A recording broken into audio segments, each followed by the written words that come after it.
अस्सलाम वालेकुम नाज़रीन, आज का सच के साथ मैं हूं नदीम हुसैन।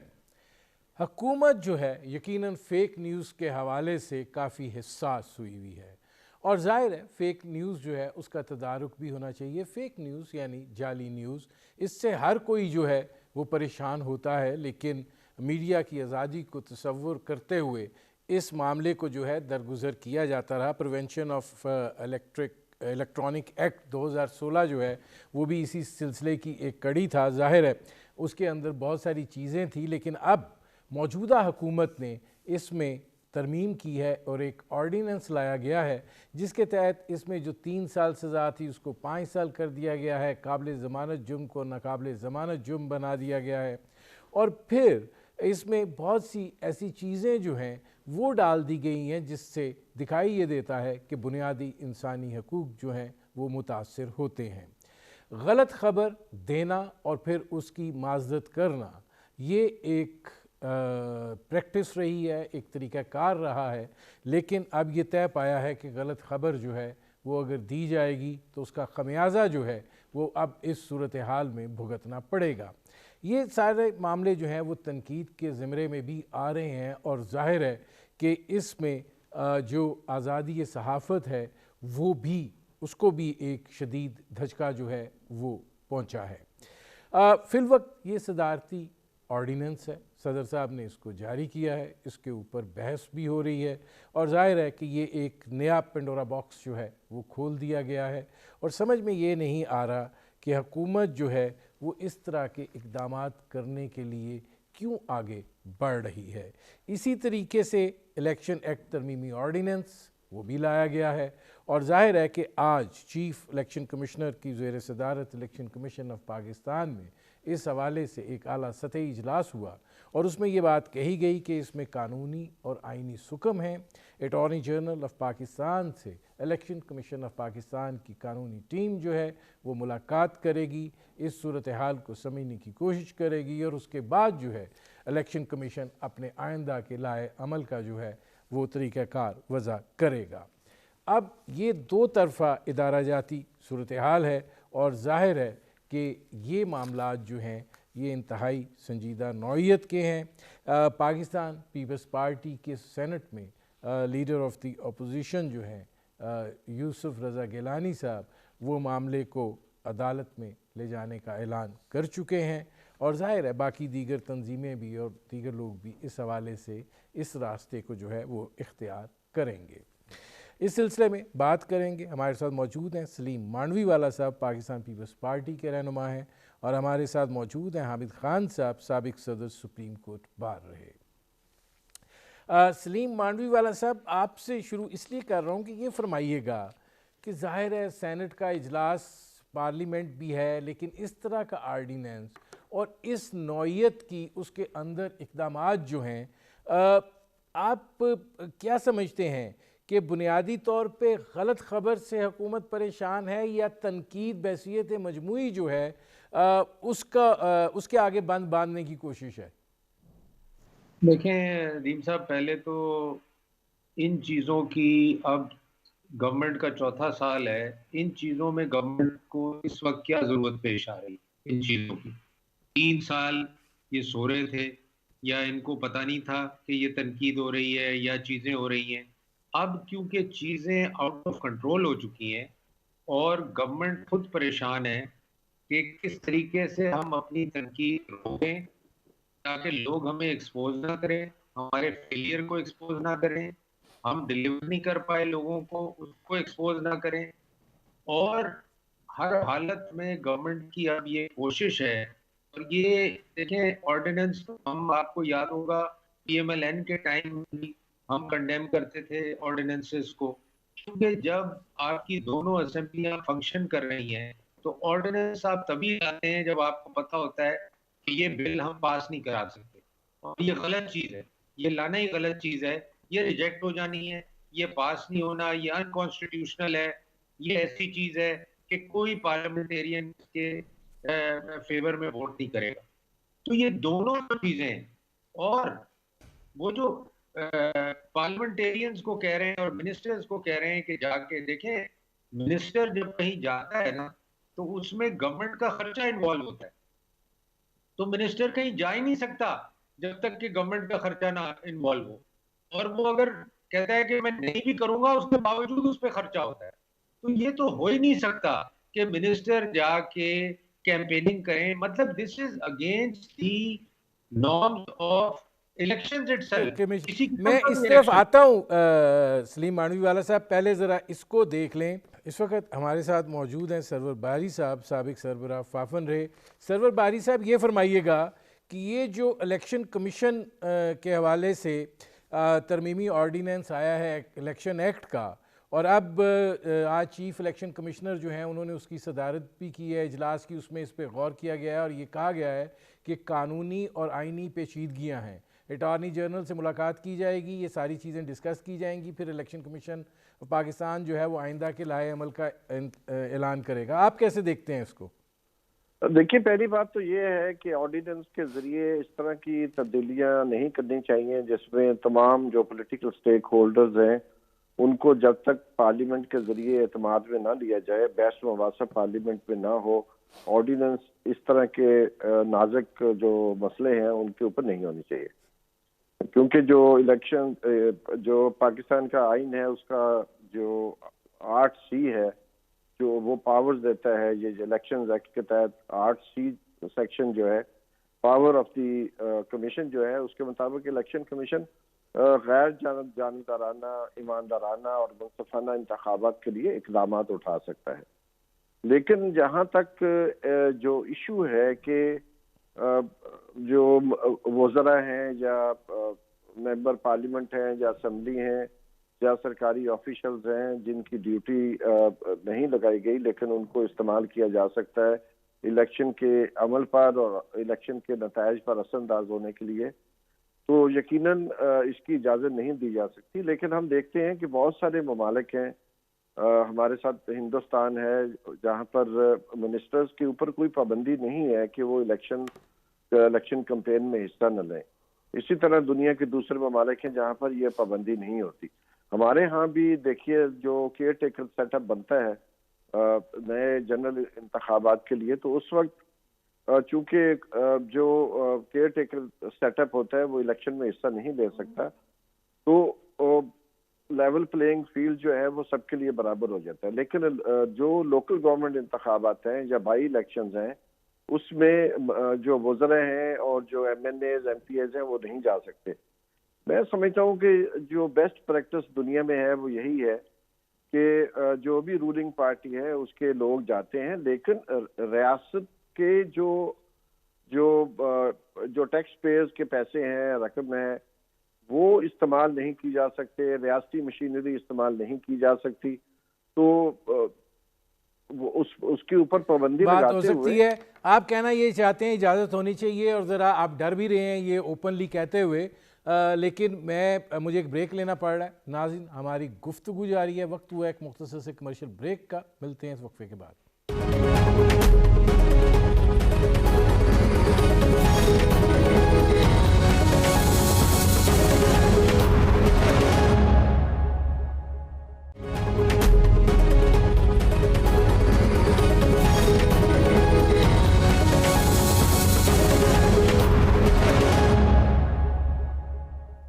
Welcome back.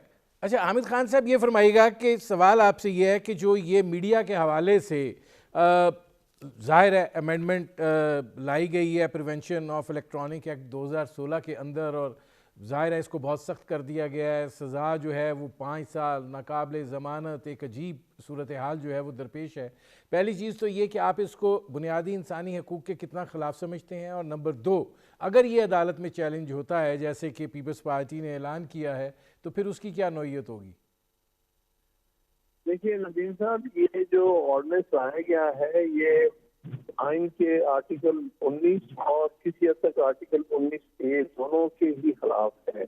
यानी ये freedom of media, freedom of speech के बिल्कुल खिलाफ है और मुनाफी है उसके। तो इसलिए मैं समझता हूँ ये गैर आइनी है। इस तरह से आप लोगों की जबान बंदी नहीं कर सकते, ना ही आप मीडिया का मुंह बंद कर सकते हैं इस तरह से। तो और उसमें जो मजीद इन्होंने कोशिश की है कि ना सिर्फ अफराद के बारे में कुछ कहा गया हो, उसके बारे में एक्शन हो, बल्कि जो इंस्टीट्यूशंस के बारे में भी कहो तब भी एक्शन हो सकता है। और ये सब कुछ मैं समझता हूँ ये बहुत ही अफसोसनाक और काबिले मजम्मत ये ऑर्डिनेंस लाया गया है, और बड़े अफसोस की बात है कि बड़ा गैर जमहूरी अमल है, गैर आईनी होने के अलावा। अगर ये चैलेंज होता है, जैसे कि पाकिस्तान पीपल्स पार्टी कह रही है कि हम अदालत में इसको चैलेंज करेंगे, जी तो करना चाहिए। मैं समझता हूँ वकला तंजीमों को भी करना चाहिए, क्योंकि गैर ये आइन के मुनाफी है, इसलिए करना चाहिए इसको। और उम्मीद है कि होगा, और मुझे उम्मीद है कि अदालत अपने आप जो हमारी आला अदालतें हैं वो आइन की जो है तहफ़्फ़ुज़ का उन्होंने कसम खाई है, और यहाँ पर भी एक गैर आइनी कानून को वो तहफ़्फ़ुज़ नहीं देंगे। तो मैं उम्मीद रखता हूँ कि हमारी आला अदालतें इस मामले में वाज़ेह तौर पर अपना वर्डिक्ट देंगी। सलीम मांडवी वाला साहब, ये फरमाइएगा कि सेनेट से भी बिल पास हो जाता है, कौमी असम्बली से भी बिल पास हो जाता है, तो हुकूमत जो है उसको असम्बली के अंदर बिल लाने से क्या एतराज़ है कि ये इस तरह 6-6 महीने के लिए अगर आप ले आएंगे ऑर्डिनेंस, तो क्या ये कोई पर्सन स्पेसिफिक हैं, क्या मसला क्या है? देखिए, मैं तो समझता हूँ कि ये टाइमिंग का मसला है। वो समझते हैं कि इस वक्त बिल नहीं पास करा सकते, और जो भी बिल पास हुए हैं या रिजेक्ट हुए हैं वो बड़े, आपको पता है, कभी टाई हो जाती है, कभी चेयरमैन वोट देता है, जो कि कभी हिस्टोरिकली सेनेट में कभी चेयरमैन ने वोट नहीं दिया, मगर इस वो दे देता है वोट, क्योंकि वो गवर्नमेंट को हेल्प करना चाहता है। तो लेकिन मैं ये अपोजिशन कहना भी तो चाह रहा हेल्प ही हूँ कर रही है ना, बंदे ही नहीं पूरे होते। जी सलीम साहब, मैंने कहा अपोजिशन भी तो एक तरह से हेल्प ही कर रही है ना, कि अपनी स्ट्रेंथ नहीं वो ला पाती काउंटिंग के मौके पर। नहीं, देखें ये सारा स्ट्रेंथ की बात नहीं होती। 24 घंटे हर वक्त तो सेनेटर्स हाउस में नहीं बैठ सकते ना नदीम साहब, सबको अपने अपने काम होते हैं। आप ये तो नहीं कह सकते कि हर वक्त वो सेनेट सेशन में 24 घंटे हाउस में बैठे रहें, तो ये तो कभी भी कहीं दुनिया में नहीं होता।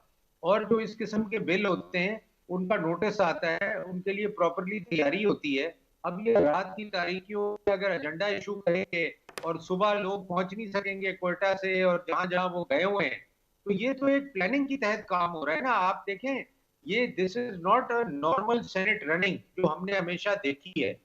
तो ये तो एक कॉन्स्पिरेसी हो रही है हर बिल के साथ, और एक प्लानिंग के तहत इनको लाया जा रहा है ताकि ऑपोजिशन को पता ना चले, टाइम ना मिले, ना कमेटी जाते हैं बिल, जो कि कभी नहीं हुआ। तो ये अनप्रेसिडेंटेड चीजें हो रही हैं जो सियासत को और कॉन्स्टिट्यूशन को और पार्लियामेंट को डेंट कर रही हैं बहुत बुरी तरीके से। तो ये तो मैं अब इस पे क्या कहूँ कि कुछ लोग और अनासर ऐसे आ गए हैं सेनेट में जिनको ना पार्लियामेंट की कदर है, ना कॉन्स्टिट्यूशन की कदर है, ना किसी चीज की कदर है, वो किसी और ही एजेंडा पे हैं। तो इसीलिए ये चीजें हो रही हैं, नहीं तो सेनेट से नामुमकिन है अगर आप प्रॉपरली ये बिल लेके आए सेनेट से ये बिल पास हो।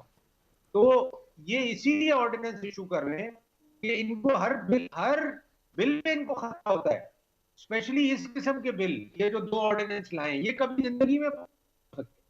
तो ये इसीलिए लाए गए हैं ऑर्डिनेंस के तहत कि इनको हम 120 दिन चलाएंगे और एक्सटेंड करेंगे और अपना काम पूरा करेंगे, और फिर देखते हैं आगे क्या होता है। तो इनकी तो हर प्लानिंग एडॉक है, और जरूरत इनको जब पड़ती है तो ये ऑर्डिनेंस निकाल लेते हैं। निकाल ऐसी लेते चीजों हैं। पर मैं आता हूँ इस पे।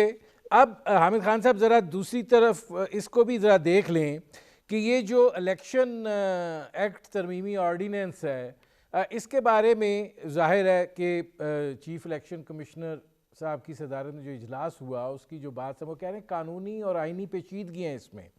आप क्या समझते हैं कि क्या कानूनी और आइनी पेचीदगियाँ हैं? सरवर बारी साहब कह रहे थे कि इंडिया देख लें, दीगर ममालिक देख लें, सारे जाते हैं। देखिए ना, यहाँ पर एक जो चीज है जो इलेक्शन कमीशन ने देखनी है कि फेयर ट्रांसपेरेंट इलेक्शंस हों, तो जो पाबंदी लगाई हुई थी कि मिनिस्टर्स नहीं जा सकते उन हलकों में। उसकी वजह ये थी कि वजीर जब जाता है तो अपने सरकारी वसाइल इस्तेमाल करके जाता है, सरकारी जो है गाड़ी भी इस्तेमाल करता है, उसके असिस्टेंट्स भी होते हैं, सब कुछ। तो मैं समझता हूँ कि वजीरों पर तो पाबंदी होनी चाहिए, क्योंकि वो सरकारी हैसियत में जाते हैं। जहाँ तक आम MNA और MP के ताल्लुक है, उनके जाने में कोई हर्ज नहीं, क्योंकि वो हुकूमत का हिस्सा नहीं होते, सिर्फ पार्लियामेंट का हिस्सा होते हैं। लिहाजा वजीरों तक जो पाबंदी है वो बिल्कुल मुनासिब है। दूसरी पाबंदी की जरूरत नहीं है तमाम MNA MP पर। इसमें सरवर बारी साहब मैं आता हूँ, मुझे एक ब्रेक लेना पड़ रहा है। नाज़रीन, हमारी गुफ्तगू जारी है, एक मुख्तसर से कमर्शियल ब्रेक का वक्त हुआ है। मिलते हैं इस वक्फे के बाद।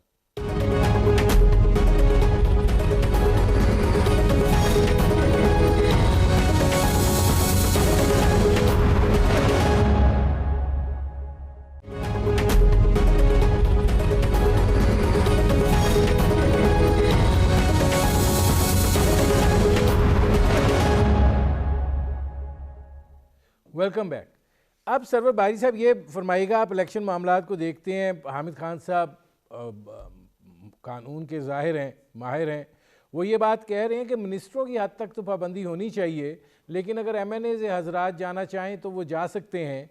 आप क्या समझते हैं कि आप इस हक़ में हैं कि नहीं, इजाज़त दे देनी चाहिए, जो भी जाना चाहिए? और ये जो बुनियादी तौर पे जो तरीक़ाकार है इसका, इलेक्शन कमीशन ऑफ पाकिस्तान का जो कोड ऑफ कॉन्डक्ट है, उसका जो शिक 17 है, बुनियादी तौर पे उसको एड्रेस किया गया है। तो आप क्या समझते हैं कि ये इतनी मेजर तब्दीली ही मुमकिन है, या इसमें बातचीत करके इसको ज़्यादा रिफाइन किया जा सकता है? देखिए, पहली बात तो ये है कि दुनिया में जो बेस्ट प्रैक्टिसेस हैं वो क्या हैं, और दूसरी बात ये है कि हमें ये भी देखना है कि अगर जो कारें चलाने वाले लोग हैं वो सड़क पे आके खिलाफ वर्जी करते हैं, तो इसका ये मतलब तो हरगिज़ नहीं होता कि आप कहें गाड़ियां आप सड़क पे नहीं आ सकती। जो लोग वायलेट करते हैं कवानीन को, उनको आप पकड़ते हैं। तो ये तो एक एडमिनिस्ट्रेटिव मैयर है कि आप बस मजबूरी तौर पर पाबंदी लगा दें और ये समझें कि बस इसी वजह से सारे इलेक्शन जो हैं वो तलपट होते हैं, उसमें कोई गड़बड़ होती है। तो असल में तो इलेक्शन कमीशन अपना काम कम करना चाहता है ताकि वो एक ब्लैंकेट पाबंदी लगाए, और वहाँ अगर कोई MNA या कोई मिनिस्टर्स है वहाँ जा रहे हैं उनको वो रोक ले। लेकिन आपको पता है हमारे यहाँ बहुत सारे काम जो है वो मिनिस्टर जाके खुद नहीं करते, वो जो ब्यूरोक्रेसी है, DC है, AC है, SSP है, उनके जरिए करवाए जाते हैं। दशके का बाई इलेक्शन साफ तौर पर हमें नजर आता है कि एक कोलैबोरेशन है between politicians and local administration. तो मामला ये है कि इंडिया वाले किस तरह करते हैं, बाकी ममालिक में कैसे किया जाता है। तो ये इलेक्शन कमीशन ने अपनी आसानी के लिए किया हुआ है, वो अपनी मॉनिटरिंग बेहतर करे और देखे कि अगर कोई मिनिस्टर साहब जो हैं वो सरकारी गाड़ी पे गए हैं तो उन पर उसी वक्त पाबंदी लगाई जाए। पुलिस को और जो डिस्ट्रिक्ट एडमिनिस्ट्रेशन है या तहसील एडमिनिस्ट्रेशन है, उनको इतना एम्पावर किया जाए कि वो इस तरह की वायलेशंस को रोके। ठीक है, मैं आता हूँ सरवर बारी साहब। अब इसमें सलीम साहब, आपने हामिद खान साहब की बात भी सुनी और सरवर बारी साहब की बात भी सुनी। वो कह रहे हैं कोलैबोरेशन है बिटवीन पॉलिटिशियन और लोकल एडमिनिस्ट्रेशन, जो भी पार्टी पावर में होती है। अब हामिद खान साहब ये बात कह रहे हैं कि मिनिस्टर्स पे पाबंदी लगानी चाहिए, MNAs तो उस सिस्टम का हिस्सा नहीं होते, उन पे नहीं लगनी चाहिए। लेकिन ये जो कोलैबोरेशन है, बुनियादी तौर पे ये तो तकाजा है कि इस्लाहात होनी चाहिए। तो आपको क्या लगता है कि फ़र्क पड़ सकता है इसमें इलेक्शन की सैंक्टिटी पे, जो ये नया ऑर्डिनेंस आया है इसकी वजह से? बिल्कुल, मैं हामिद खान से बिल्कुल एग्री करता हूँ, वो बिल्कुल सही बात कर रहे हैं। और मैं समझता हूँ कि ये बिल्कुल इजाज़त नहीं होनी चाहिए, और कभी इजाज़त हुई भी नहीं। जितने भी इलेक्शंस मैंने देखे, कभी पहले इजाज़त नहीं हुई, और अब इनको चौथे साल इसकी ज़रूरत क्या पड़ी? मेरा क्वेश्चन तो ये है कि अभी एकदम इनको क्या ज़रूरत पड़ गई ये ऑर्डिनेंस लाने की? 3 साल तो इनको कोई ज़रूरत नहीं पड़ी, अब चौथे साल ये क्यों ले आए? क्योंकि ये इस मोड में है कि जी हम इलेक्शन में जा रहे हैं, या कल हमें किसी और चीज की जरूरत पड़ सकती है तो ऑर्डिनेंस इन प्लेस हो ताकि हमारे वजीर पहुंच सके जगहों पे। और वजीरों का जाना तो सर मॉरली नहीं, वैसे मॉरली भी टाइमिंग गलत आप है। देखें सलीम साहब के, अगर या तो कोई बाई इलेक्शंस होने हैं या फिर इलेक्शन होने हैं, ये जो ऑर्डिनेंस तो एक स्पेसिफिक मुद्दत के लिए है, आप जी उसको जी कितना एक्सटेंड करेंगे, फिर उसकी कितनी वेटेज रह जाएगी, क्या मसला, क्या टाइमिंग को आप कैसे देख रहे हैं? सिर्फ बिल्कुल, ये मतलब बेसिकली तो they are worried, either they are looking for an early election, government is looking for an early election, और दे आर वरिड कि कुछ होने जा रहा है तो ये इस किस्म का ऑर्डिनेंस इन प्लेस हो ताकि हम उसको इस्तेमाल कर सकें। और देखें, इस किस्म की चीज जब आप करने जा रहे हैं इलेक्शन कमीशन से डिस्कस करे बगैर, ये आपको याद होगा कि इन्होंने कहा था कि जी शो ऑफ हैंड से इलेक्शन होंगे पार्लियामेंट में। तो जब स्पीकर का और उसका चेयरमैन का इलेक्शन होना था, चेयरमैन सेनेट का, इन्होंने अनाउंस कर दिया बगैर रूल्स पढ़े, बगैर कॉन्स्टिट्यूशन पढ़े, बगैर इलेक्शन रूल्स पढ़े, कुछ भी नहीं। और एंड में इलेक्शन कमीशन ने कहा सॉरी सर ये नहीं हो सकता, और उसमें उनको कोर्ट में भी बुलाया गया। इन्होंने कोर्ट के थ्रू भी दबाव डाला इलेक्शन कमीशन पे, उसको गालियां भी दी, उसको बुरा भला भी बोला। तो ये देखें, ये तरीकेकार अगर आप करेंगे तो आप अपने ही आप को अंडरमाइन कर रहे हैं और आप कुछ नहीं कर रहे, अपनी कमजोरी दिखा रहे हैं आप सबको कि आई एम वीक नाउ, इसीलिए मैं ये काम कर रहा हूं। अच्छा, अब इसमें सरवर बारी साहब, आपको क्या लगता है कि इस ऑर्डिनेंस की इस वक्त क्या ज़रूरत है? देखिए, पहली बात तो ये है कि मैं बिल्कुल समझता हूँ कि ऑर्डिनेंस के जरिए, जैसे मैंने पहले कहा है, बिल्कुल नहीं होना चाहिए।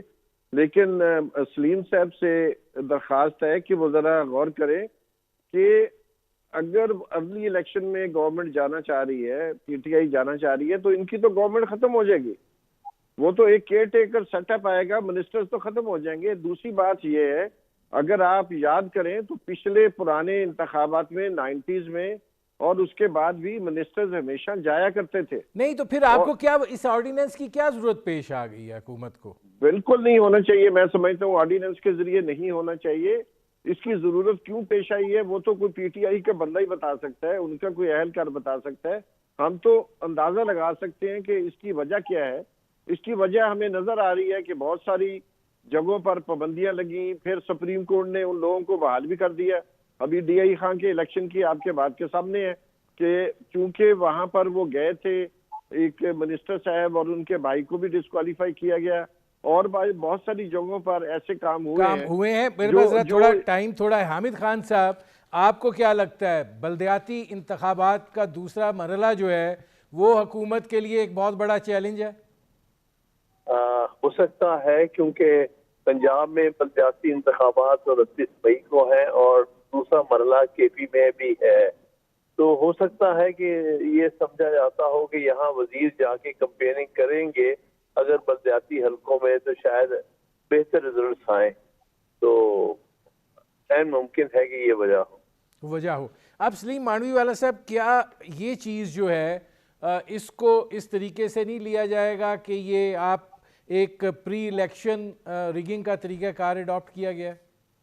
जी, मैं एग्जैक्टली यही कहना चाह रहा था। मेरा ख्याल वो गलत समझे कि ये इलेक्शन के लिए नहीं, दिस इज प्री इलेक्शन। और ये उन्होंने इसीलिए ये लाए ताकि हमारे मिनिस्टर्स जो हैं वो लोगों को रीच आउट कर सकें, जो उनके कैंडिडेट्स हैं उनकी कैंपेनिंग कर सकें, सारा कुछ कर सकें, क्योंकि टाइमिंग तो उन्होंने ही डिसाइड करनी है इलेक्शन की। तो ये किसी माइंडसेट से जो उनका माइंडसेट है, जो उनका प्लान है, उसके तहत ही ऑर्डिनेंस लाया गया है। अब सरवर बारी साहब ये फरमाइएगा कि ये फिर जो इंतखाबात हैं उसकी जो एक आप ये कह लें कि इखलाकी सूरत हाल है, उस पर तो सवालिया निशान नहीं बनेगा? जो आपकी रिपोर्ट होगी वो क्या कहेगी? नहीं, देखिए, हमने जो पहला फेज का इलेक्शन हुआ है उसमें तो अगर आप पीटीआई की कारकर्दगी देखें और सारी जमातों की मजमूई कारकर्दगी देखें तो सिर्फ 30% जो वोट हैं वो पॉलिटिकल पार्टीज को, कंबाइंड वोट बैंक है पॉलिटिकल पार्टीज का, और इंडिपेंडेंट कैंडिडेट्स की 70% जो नशिस्तें हैं उन्होंने जीती हैं और 70% वोट भी हासिल किए हैं। तो वहां पर तो पीपल्स पार्टी, PMLN, PTI को सिर्फ 4% वोट पड़े हैं नेबरहुड काउंसिल और विलेज काउंसिल्स में। तो वहां पर तो पॉलिटिकल पार्टीज का वोट बैंक बहुत ही गिर चुका है, क्योंकि एक टोटल एलियनेशन है पॉलिटिकल एलीट की तरफ आम वोटर की। लेकिन यकीनन जो है, अगर लोकल गवर्नमेंट के इलेक्शन जो है उसकी डेट आ चुकी है, 31 मार्च को होना है, तो ये तो इलेक्शन कमीशन के पास इख्तियारात हैं कि वो अगर ये ऑर्डिनेंस के तहत होता है तो कोर्ट में जाना चाहिए, सुप्रीम कोर्ट में जाएं। लेकिन मैं असूली तौर पर इस चीज के खिलाफ हूं कि आप पाबंदियां लगाएं। ठीक है। और हामिद खान साहब, ये फरमाइएगा कि क्या इलेक्शन कमीशन क्या ये रास्ता ले सकता है, उसको लेना चाहिए, क्या कानूनी सूरत हाल होगी? जी, इलेक्शन कमीशन भी इसको चैलेंज कर सकता है कि आया ये पाबंदियां, क्योंकि वो अपना जो कोड ऑफ कॉन्डक्ट उन्होंने बनाया था, ये चीजें जो हैं उसके बरक्स है। और ये बता सकते हैं कि आर्टिकल 220 के तहत इलेक्शन कमीशन की जिम्मेदारी है कि इलेक्शन बिल्कुल फेयर और ट्रांसपेरेंट हो। तो लिहाजा इसमें ये ट्रांसपेरेंसी के खिलाफ जा रही है बात। तो इसलिए उस हद तक वो जो कोड ऑफ कॉन्डक्ट अब हुकूमत बना रही है, जो कि उससे जो है कॉन्फ्लिक्ट में है, उसको सेटिस्फाइड किया जाए। ठीक है, मेरे प्रोग्राम का वक्त ख़त्म हो रहा है। बहुत शुक्रिया सलीम मांडवी वाला साहब, बहुत शुक्रिया हामिद खान साहब, बहुत शुक्रिया सरवर बारी साहब। नाज़रीन, आपने हमारे पैनल के शुरका की गुफ्तगू सुनी। अब तक के लिए इतना ही, इजाज़त दीजिए, अल्लाह हाफ़िज़।